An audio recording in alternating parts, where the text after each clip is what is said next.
നമസ്കാരം. P V Sathyanath എന്ന ഒരു പാർട്ടി നേതാവ് കൊല്ലപ്പെടുന്നു. Koyilandy central local committee secretary. ഇതിലെന്തോ ചതിയുണ്ട് മുതലാളി. അതെന്താണെന്ന് നമുക്ക് ചോർത്തിയേ പറ്റൂ.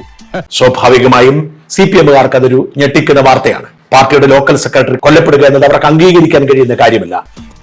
അതിന് എന്റെ ഇല്ലാത്ത ബുദ്ധിയിൽ ഒരു ഐഡിയ തോന്നുന്നുണ്ട്. ഞെട്ടലിന്റെ ആവേശം മാറുന്നതിന് മുൻപേ അവരെല്ലാം മത്സരിച്ച് പോസ്റ്റ് ഇട്ടു.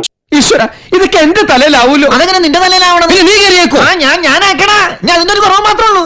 സ്വാഭാവികമായും ചത്തത് കീചകനെങ്കിൽ കൊന്നത് ഭീമൻ എന്ന കാര്യത്തിൽ സഖാക്കൾക്ക് ഒരു സംശയവുമില്ല. എന്നെ പോലെ ആത്മാർത്ഥതയുള്ള ഒരു കലാകാരന് മാനമര്യാദയ്ക്ക് ജീവിക്കാൻ ഒക്കത്തില്ലെന്ന് ഇന്നെനിക്ക് മനസ്സിലായി. അവരൊക്കെ ഏക മനസ്സോടെ RSS ഭീകരതയ്ക്കെതിരെ ആഞ്ഞടിച്ചു.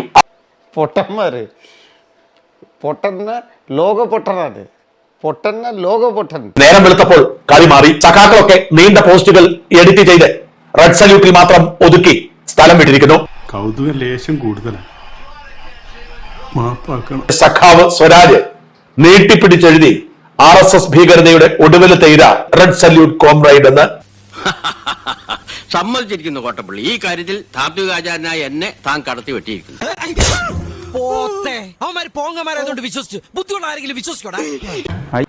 പക്ഷെ വെട്ടിയതും കൊന്നതും CPM-കാരൻ തന്നെയാണ് എന്നറിഞ്ഞപ്പോൾ പിന്നെ സഖാവ് സ്വരാജ് ഒട്ടും മടിച്ചില്ല. പിന്നെ സഖാവ് ഒന്നും നോക്കിയില്ല. ആ പോസ്റ്റ് മുഴുവനായി അങ്ങ് മുക്കി. റെഡ് സല്യൂട്ട് കോംറൈഡ് എന്ന് മാത്രം എഴുതി ഒരു പോസ്റ്റ് ഇട്ട് തടി രക്ഷപ്പെടുത്തി. അയാൾക്ക് ഒരു ദിവസം രാത്രി എന്തെല്ലോ തോന്നുന്നു, അതൊക്കെ വിളിച്ചു പറയാ എന്നത് ഒരു പ്രത്യേക മാനസികാവസ്ഥയാണ്. അതിന് ഞാനല്ല പറയേണ്ടത്. രാത്രി പൊട്ടിക്കരഞ്ഞ സഖാക്കളുടെ ഒന്നും പോസ്റ്റ് പിന്നെ കാണാനില്ല.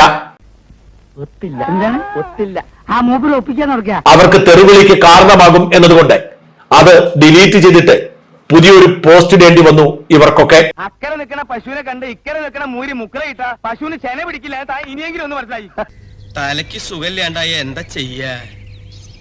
ദേശാഭിമാനിയുടെ വാർത്തയുടെ ഉള്ളിൽ ഇങ്ങനെ പറയുന്നു: സംഭവത്തിൽ RSS പ്രവർത്തകനായ ഒരാളെ കൊയിലാണ്ടി പോലീസ് കസ്റ്റഡിയിലെടുത്തതായി സൂചന.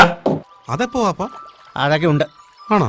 എന്നാ കണ്ടിന്യൂ. അഭിലാഷ് കൊല്ലപ്പെട്ട സത്യനാഥ് തന്നെ പാലൂട്ടി വളർത്തിയ വിഷപ്പാമ്പായിരുന്നു എന്ന് തിരിച്ചറിയുന്നു.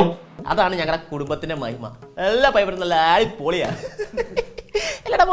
CPM-ന്റെ നിലപാടുകൾ എത്ര വിചിത്രവും വൃത്തികെട്ടതുമാണ് എന്നതിന് തെളിവായി മാറുന്നു സത്യനാഥിന്റെ കൊല. പാച്ചേട്ടാ, അവമാനിക്കരുത്. ഞാൻ നല്ലൊരു കുടുംബത്തിൽ പറഞ്ഞവനാണ്. നീ നല്ല കുടുംബത്തിൽ പറഞ്ഞു, ഞാൻ പിന്നെ മറ്റേ കുടുംബത്തിൽ പറഞ്ഞാണല്ലോ. കൊലപാതകമുണ്ടായാൽ അത് ആദ്യം തന്നെ ഒരു എതിരാളിയുടെ തലയിൽ കെട്ടിവെക്കുക. ആ എതിരാളിയെ പിന്നെ കുറ്റക്കാരനായി വിഷം വമിപ്പിക്കുക. ഇവനെയൊക്കെ നന്നാക്കാൻ നോക്കുന്നത് അണ്ടർവെയറിൽ നീലം മുക്കുന്ന വരെ പോലെയാ.